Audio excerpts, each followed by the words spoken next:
What's up, guys? 9-game NBA slate tonight. I've got a handful of bets. I got 5 regular bets and a couple of parlay fillers that I'll be sharing with you guys in this video.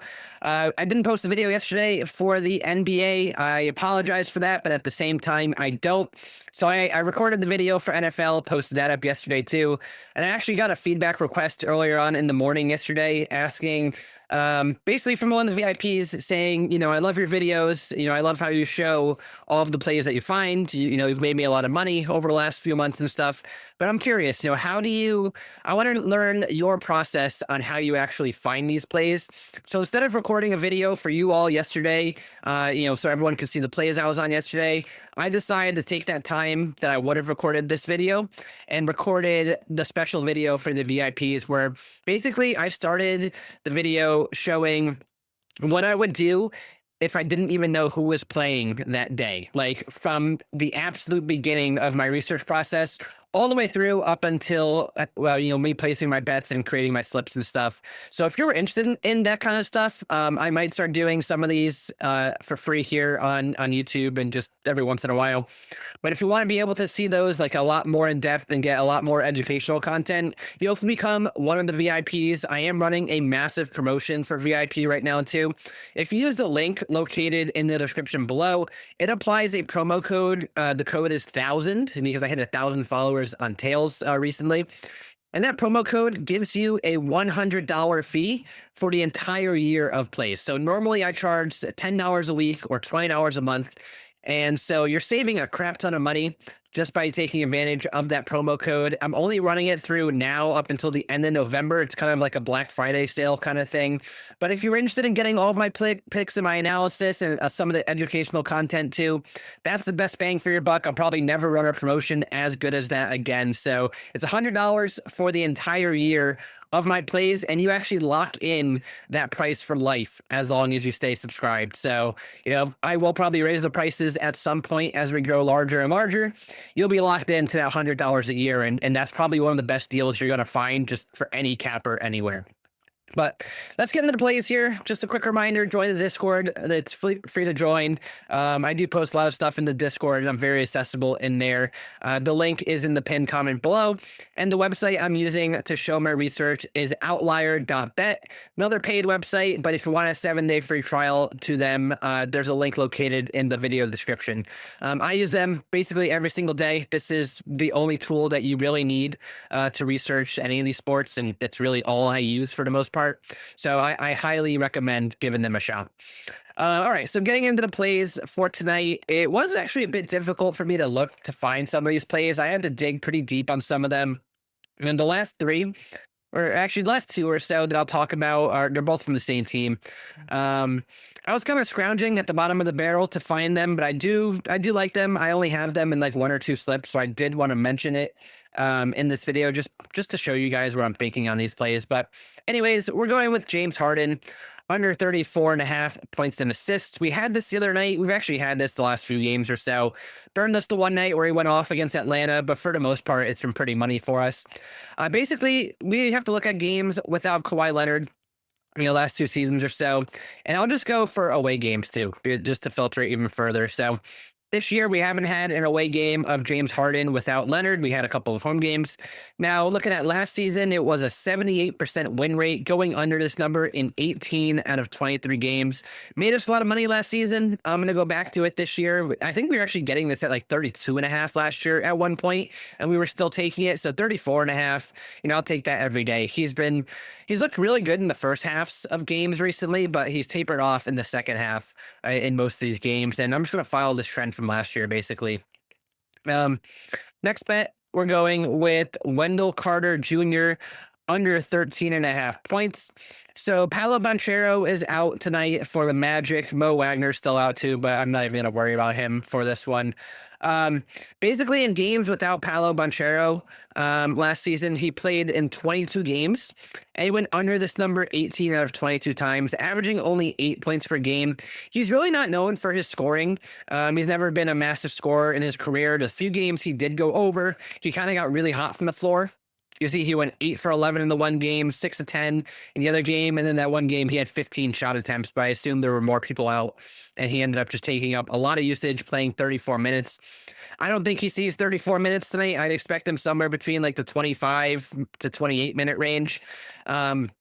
But he's just not a guy that scores a lot. We can go even further and look at games with Franz Wagner too and Ben Trero out from last year. It's a 7-game sample size, but he averaged only 6.9 points per game in this sample because Wagner does take a lot of shots and he handles the ball a lot. And they also have like Desmond Bane this year. You know, Suggs is healthy.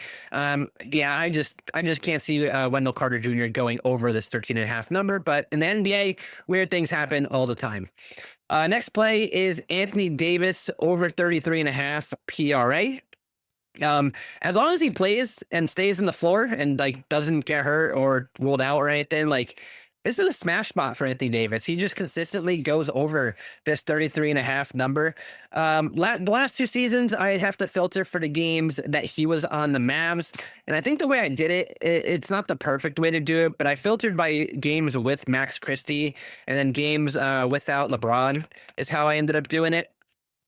Just to look at the games where he was on the Mavs, and it was 13 games or so. I know there's a couple with the Lakers on here in the beginning, but basically in total, he went over this number in 14 out of 19 healthy games with the Mavericks the last 2 seasons. Obviously the filter I pulled up right now isn't the exact one that I looked up earlier, but you know, you see his long stretch of games here where he was going over it at 33.5. And as long as he stays on the floor, doesn't, you know, step on a nail or something or trip over his own feet, this 33.5 number is a little bit too low for him, considering he averages around 38 PRA per game when he plays a full healthy game. Next play. Now we're getting into these 2 fringe plays that I just wanted to include because I like them. And, you know, I didn't want to, since I wanted to put them on a slip, I figured it would be right of me to at least talk about them on here. So the first play that I decided to go with here is Andre Drummond over 22.5 points and rebounds. He is a very erratic player. He can get 5 fouls in 3 minutes, and he can get 15 rebounds in those 3 minutes. So basically, I'm going to filter for games this season without Embiid, and we have 5-game sample size here. His minutes kind of varied between 23 minutes all the way up to 35 minutes last game or so. If I had to guess, you know, I would just always try to aim in the middle here. So maybe 28 minutes is the sweet spot. But you see, this is his range of outcomes. He can have 10, he can have 29. I'm going to lean more towards the spike game for him. He had 29 in this exact matchup against Detroit the other night. He's actually shooting 3s this year too, which is kind of crazy. I wouldn't expect them to go in every time, but he's just a very active player. He's the double-double machine as long as he stays on the floor and doesn't get into foul trouble. So I have this play on 1 slip. I just wanted to share it with you guys because it is a play that I'm on, but it is definitely a bit more risky than I normally take. But, you know, in the NBA, it's okay to take risks once in a while because there's so many games, you know, there's so many bets throughout the season. And if you want to get extra action, you're going to have to take some extra risks. The other player I'm on, which is kind of similar in the sense, it's Kelly Oubre over 15.5 points. I wouldn't put the 2 of these guys together on a slip probably because they will eat into each other with the points. And, you know, like Oubre might miss a 3 and it could lead to an offensive rebound to Drummond.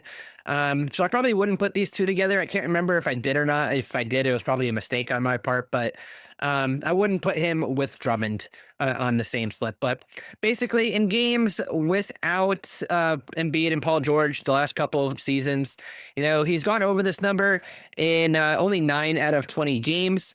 But he shot really bad in this last game. And if I filter even further for games last year, I have to include the games with Maxey too.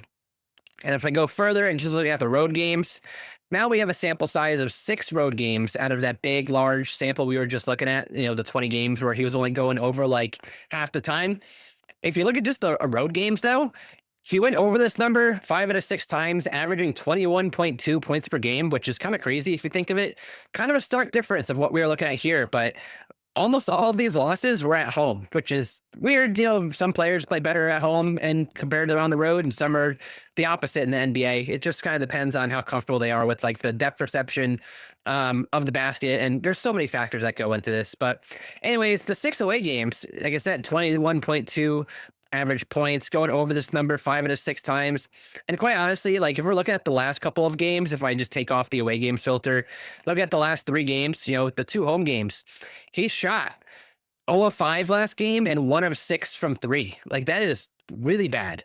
And he just seems to shoot a lot better on the road. So he's got the opportunity. The minutes will be there. There's no Embiid. There's no Paul George. He's going to get the usage. The ball's going to be in his hands, and he's a guy who just chucks up shots. So Kelly Oubre over 15.5 points. If you want some safety, a parlay filler you can go with is the over 11.5 points, because even on the large sample last season, with all those home games in there, he was going over this number at like a 90% win rate. So the Oubre play I like a lot. It's probably my favorite play on the day. If I like out of the risky plays, between Drummond and stuff. But if I had to rank the straight bets, I would rank probably the James Harden play first, followed by Anthony Davis, Wendell Carter, Oubre, and then Drummond. So that's a rank up to start the straight bets. Now heading over to the parlay fillers. I just talked about one of them, but the other 2, they're just the usual suspects. Austin Reeves over 29.5 PRA, games without LeBron, games with Luka. I know he laid an egg last game, but the entire Lakers team did. They were down by like 45 at one point. Just going to throw that game out, even though he did end up with 21 PRA. He tried his best. But basically, over the last 2 seasons in this scenario with Luka, without LeBron, averaging 36.4 PRA. The line on the regular line is 35.5. I don't want it at 35.5. I want it at 34.5. You could get 34.5 on like Hard Rock and DraftKings and some of the other websites, but on Underdog and PrizePicks, don't play at 35.5. I'm not comfortable with it, but 29.5 is fine as a parlay filler. And if you've been watching me for a while, we've been on this pretty much the entire season. Same thing with this Luka Doncic play. No LeBron with Austin Reeves healthy. Just because I want to look at the games he was with the Lakers. Last 11 games, he went over this number 10 out of 11 times. The one miss was the other night against Charlotte, where he actually grabbed that 7th rebound right as time expired, unfortunately, and they gave it as a team rebound instead of his. So it's the way it goes. But before the last 2 games, he had never gone under this 8 rebound number in this scenario. He's very active on the boards with LeBron out. And so I like Luka to go over this 6.5 rebounds line again. Nice parlay filler for you guys over on PrizePicks and DraftKings, Fanatics, and Hard Rock. Something good to mix in with the straight bets too. But that's going to wrap up all of the NBA plays for today. My next video will be really late on Saturday night. Usually post it around like 3 a.m. to be honest with you guys. It is the NFL video for all of my Sunday plays, where I even talk about the plays that I placed my bet on, like on Tuesday. And I talk about the line movement, how I handle each one of those plays with the movements, and I share some new plays with you guys in that video too. Like I mentioned before, join the free Discord. Link is located in the pinned comment below. Definitely take advantage of that VIB promotion, because it's not going to be here forever. You got about 3 weeks or so, not even 2.5 weeks left on that deal to take advantage of it. So you definitely want to join in now before it expires, because it's going to save you a lot of money in the long run. And trust me, you'll make back that money very quickly from telling my plays, learning my analysis, and just taking a bunch of tips on how I handle things. But appreciate you guys sticking around. Drop a sub to the channel if you haven't subbed already. And best of luck on your bets tonight, everybody. Thanks for watching.